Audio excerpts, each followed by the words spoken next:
तो चलिए आप सभी को सुपर 7 आर्ट्स क्लासेज में स्वागत है। आज आप लोग को फिर वही ज्योग्राफी का ऑब्जेक्टिव जो था वो पूरा आज क्लियर कराना है और एक क्लास आज 2 क्लास कराएंगे। देखते हैं संस्कृत के भी थोड़ा जो भी सब्जेक्टिव क्वेश्चन है उसको भी हम क्लियर कराएंगे। ठीक, चलिए और आगे बढ़ते हैं हम लोग। देखिए थोड़ा हम आपको परिचय करा देते हैं। जैसे क्लास 10th का पिछले साल हमारे यहाँ से कुछ बच्चे एग्ज़ाम दिए थे, जिसमें से कुछ बच्चे शुरू से ही पढ़ रहे थे, कुछ क्रैश कोर्स में पढ़े, तो कुछ खास नहीं था। मेरा सेकेंड साल इस बार है 10th का। तो रंजीत कुमार शुरू से पढ़ा, 366 नंबर लाया, मैथ में 80 नंबर बनाया, जिसमें से इसका 76 नंबर आ चुका है। तो विशेष और ये सब लड़के लगभग क्रैश कोर्स की तरह कुछ समय लेट से आए थे पढ़ने।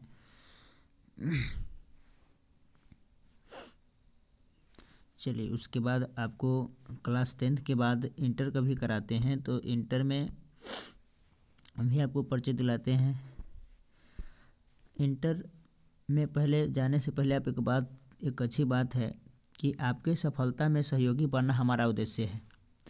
मंजिल तक चलना आपको खुद होगा, हम तो आपका सिर्फ सहयोगी बनेंगे।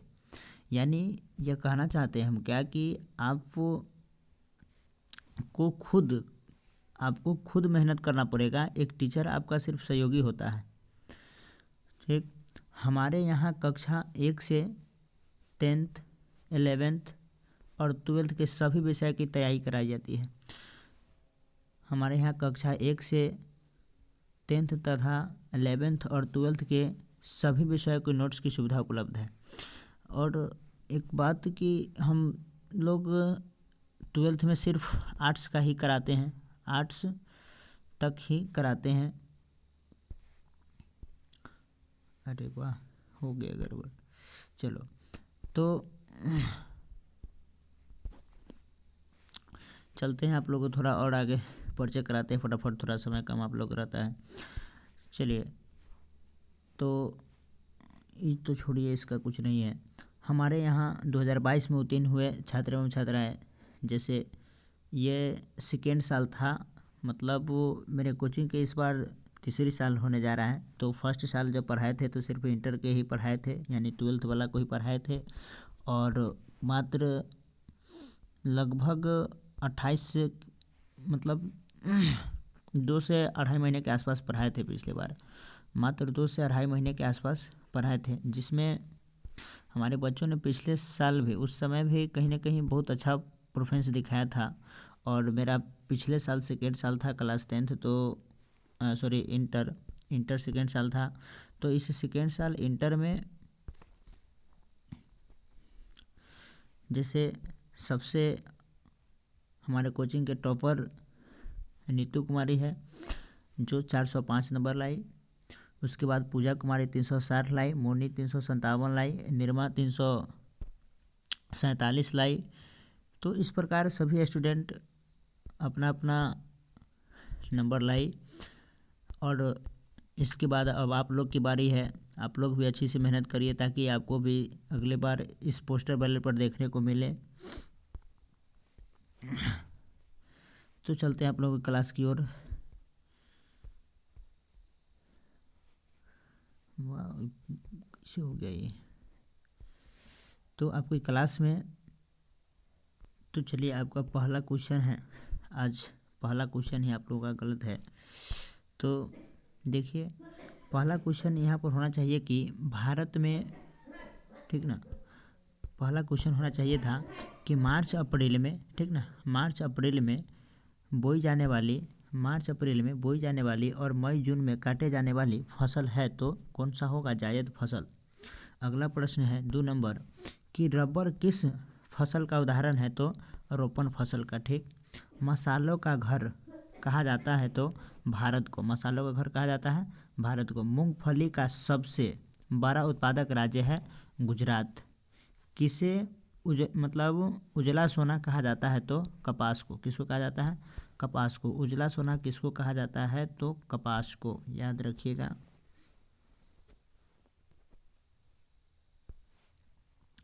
अगला प्रश्न है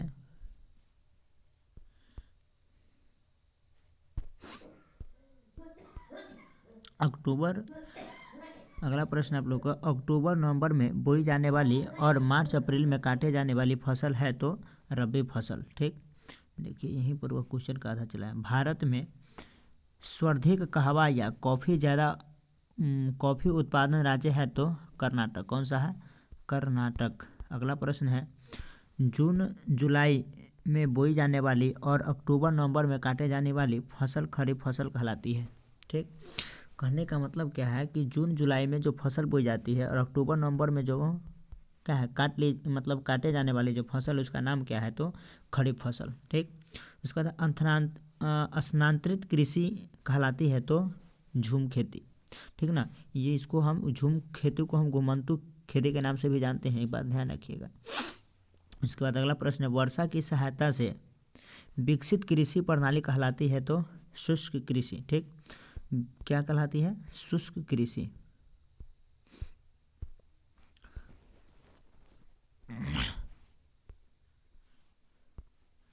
वाह। उसके बाद है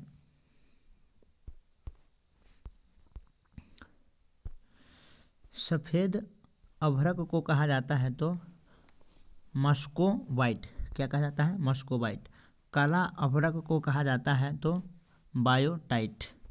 कहते हैं भूरा या हरा अभ्रक को कहा जाता है तो फ्लोगोपाइट। ठीक ना, क्या कहा जाता है?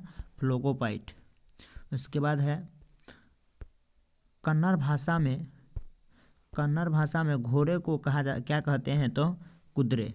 लौह अयस्क कितने प्रकार के होते हैं? चलो, तो यहाँ पर होगा कौन? 3 प्रकार। कौन कौन होगा? तो हेमाटाइट।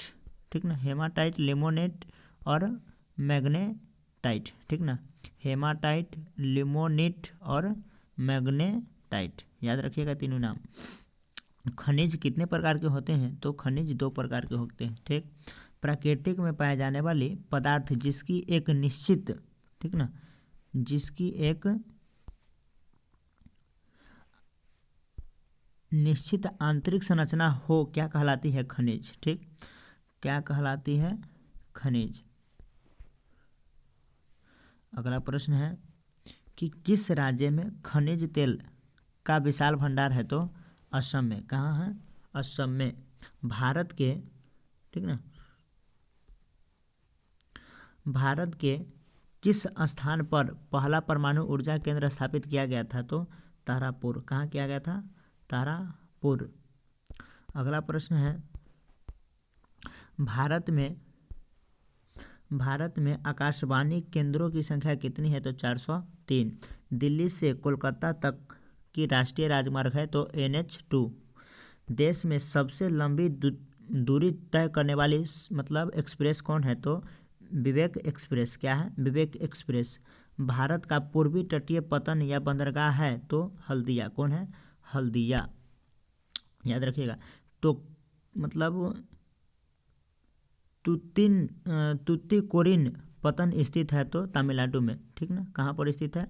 तमिलनाडु में। अगला प्रश्न है कि कंडाल स्थित है गुजरात में। कहाँ स्थित है? गुजरात में। यह देश का सबसे बड़ा बंदरगाह है। ठीक ना, कौन? मतलब कंडला। ठीक ना, करिए कंडला। उसके बाद है इंडियन एयरलाइंस को इंडियन नाम कब दिया गया? 2005 में। इंडियन एयरलाइंस को इंडियन नाम कब दिया गया? 2005 में। इंदौर पतन कहाँ स्थित है तो तमिलनाडु में। देश में कितने विशेष आर्थिक क्षेत्र थे? हैं तो 7।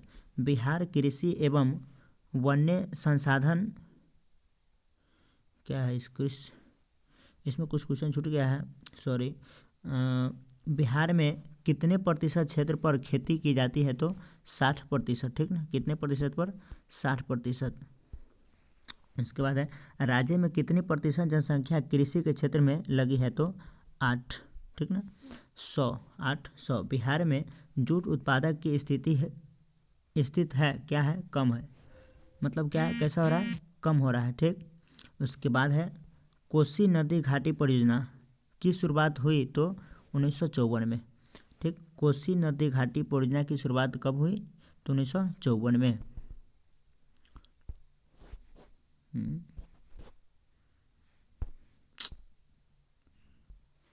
उसके बाद है अगला प्रश्न, गंडक परियोजना का निर्माण किस स्थान पर हुआ? तो वाल्मीकि नगर में। किस स्थान पर हुआ था? वाल्मीकि नगर में। बिहार में नहरों द्वारा सर्वाधिक सिंचाई किस जिले में होती है? तो रोहतास में। कहाँ पर होता है? रोहतास में। बिहार में कुल कितने क्षेत्र पर वन का विस्तार है?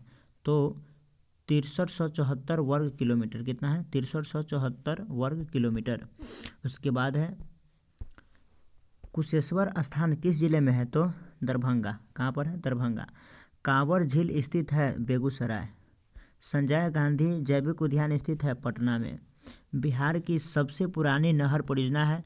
तो सोन नहर परियोजना। कौन सी है? सोन नहर परियोजना। इसकी स्थापना 1874 में हुआ। पक्षियों का स्वर्ग कहा जाता है? तो कांवर झील को। किसको कहा जाता है? कांवर झील को। अगला प्रश्न है बिहार राज्य विद्युत निगम की स्थापना कब हुई? तो 1982 में। कब हुई? 1982 में। गंगा नदी राजेंद्र सेतु का निर्माण कब हुआ? 1959 में। राष्ट्रीय पोत संस्था स्थित है? तो पटना में। बिहार में साक्षरता दर है 61.8%। बिहार की साक्षरता दर कितनी है? 61.8%। उसके बाद है बिहार में महिला साक्षरता दर कितनी है? अच्छा, बिहार में पुरुष साक्षरता दर कितनी है? तो 72.2% और महिला में 51.5%।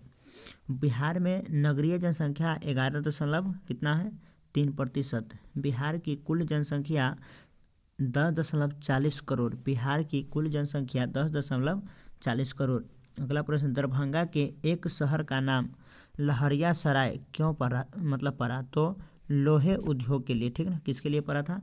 लोहा उद्योग के कारण। ठीक, लोहा उद्योग के कारण। उसके बाद है अगला प्रश्न, बिहार में कितने अभयारण्य हैं? 12। बिहार में कितने अभयारण्य हैं? 12। अगला प्रश्न है फिर, बिहार के रेशम उद्योग का प्रसिद्ध केंद्र है कौन? भागलपुर। बिहार का सबसे बड़ा नगर है पटना। बिहार में बंदूक कारखाना है? तो मुंगेर में। कहाँ पर? मुंगेर में। कहलगांवा तापतीय विद्युत परियोजना कहाँ स्थित है? भागलपुर। तापतीय विद्युत परियोजना कहाँ स्थित है? मुजफ्फरपुर। याद रखिएगा, कहलगांवा तापतीय विद्युत कहे तो भागलपुर और तापतीय विद्युत परियोजना सीधा कहे तो मुजफ्फरपुर। ठीक।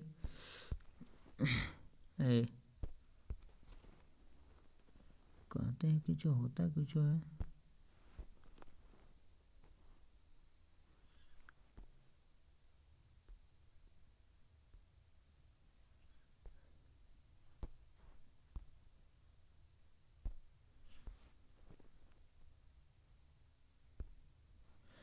चलिए अगला है आप लोग का प्रश्न,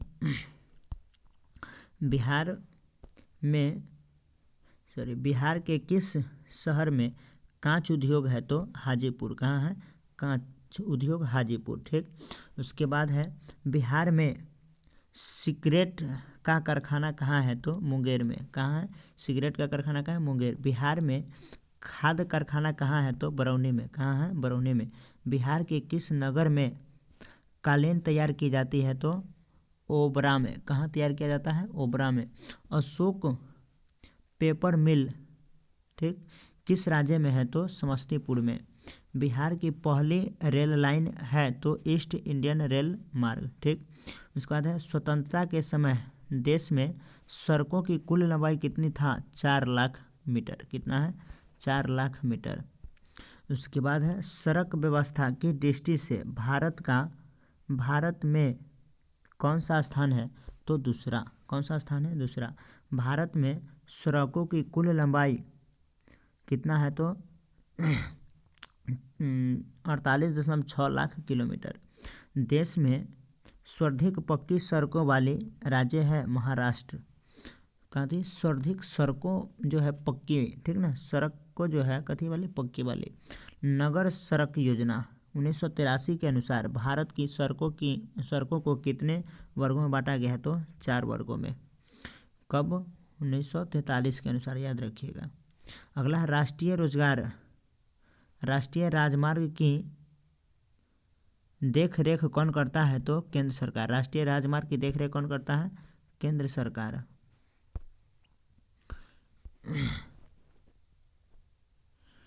अगला है प्रश्न,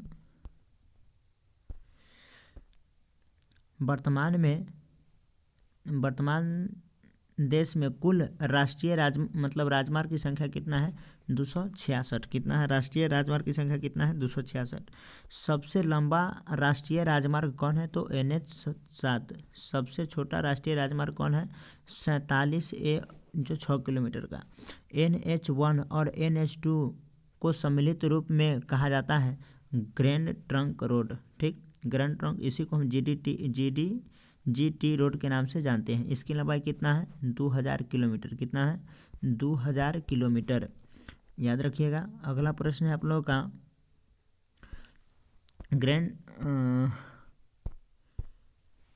ग्रैंड डेक्कन महामार्ग कहाँ है? तो NH7 को। ठीक ना, NH7 मार्ग कौन है, होना चाहिए था, है ना, कौन है? तो NH7 स्वर्णिम चतुर्भुज योजना के तहत मुंबई, दिल्ली, चेन्नई और कोलकाता, किसके कहा? स्वर्णिम चतुर्भुज योजना के तहत मुंबई, दिल्ली, चेन्नई और कोलकाता, ठीक, को जोड़ने वाली सड़क की लंबाई क्या है? तो 5846 किलोमीटर। 5846 किलोमीटर। अगला प्रश्न है, देश में राज्य राजमार्ग की कुल लंबाई है? तो 3.38%। ठीक, देश में जिला स्तरीय सड़कों की कुल लंबाई है 21.01%। देश में ग्रामीण सड़कों की कुल लंबाई है? तो 58.33%। 58.33%। अगला प्रश्न है, सीमा सड़क संगठन का निर्माण कहाँ हुआ? तो 1960 में। 1960 में। अगला प्रश्न है, सड़कों के घनत्व के आधार पर कौन सा राज्य प्रथम स्थान पर है? केरल। सड़क के घनत्व के आधार पर कौन सा राज्य प्रथम स्थान पर है? केरल, जो दक्षिण राज्य में है। उसके बाद है, भारत में रेलवे की शुरुआत कब हुई? तो 16 अप्रैल 1853 ईस्वी में। प्रथम ट्रेन का परिचालन कहाँ से कहाँ तक कितनी दूरी तय की गई? तो मुंबई से थाने के बीच 1934 में। कब हुआ? तो याद रखिएगा, यही 16 अप्रैल 1853 ईस्वी को। कहाँ से कहाँ के बीच चला? तो मुंबई से थाने के बीच। तो चलिए, आज की क्लास आपकी जियोग्राफी ऑब्जेक्टिव पूरा फाइनल हो चुका है। ठीक ना, द एंड हो गया है आपका ऑब्जेक्टिव। अब आपको एक नीचा और क्लास आज मिलेगी, जो संस्कृत, ठीक ना, संस्कृत के 2 अंकीय प्रश्न होगा। 2 अंकीय प्रश्न उत्तर है, जो इम्पोर्टेंट है वही क्वेश्चन हम आपको 2 अंकीय प्रश्न उत्तर का लघु उत्तरी हम आज ही कराएंगे। ठीक ना, और आप लोग कर लीजिएगा और ध्यान से देखिएगा। और कल के वीडियो में कुछ गलती हो गया था, तो इसके लिए सॉरी, क्योंकि कल मेरा कुछ तबीयत ठीक नहीं था, माथा चक्कर कर रहा था, जिस कारण से मैं बनाया तो वीडियो, लेकिन कुछ बच्चों का कहना है कि कुछ मतलब आपका गलत है। तो चलिए देख लीजिएगा, बल्कि टाइपिंग सही किया हुआ है। ठीक, और हम फिर अगले बार एक बार और पूरे ऑब्जेक्टिव ज्योग्राफी का पूरा एक बार और पूरा ऑब्जेक्टिव कराएंगे, जो लगभग 40-45 मिनट में पूरा आपको फास्ट में हम खींच देंगे उसको भी। ठीक, तो चलिए, आप सभी को बहुत बहुत धन्यवाद लास्ट तक वीडियो देखने के लिए।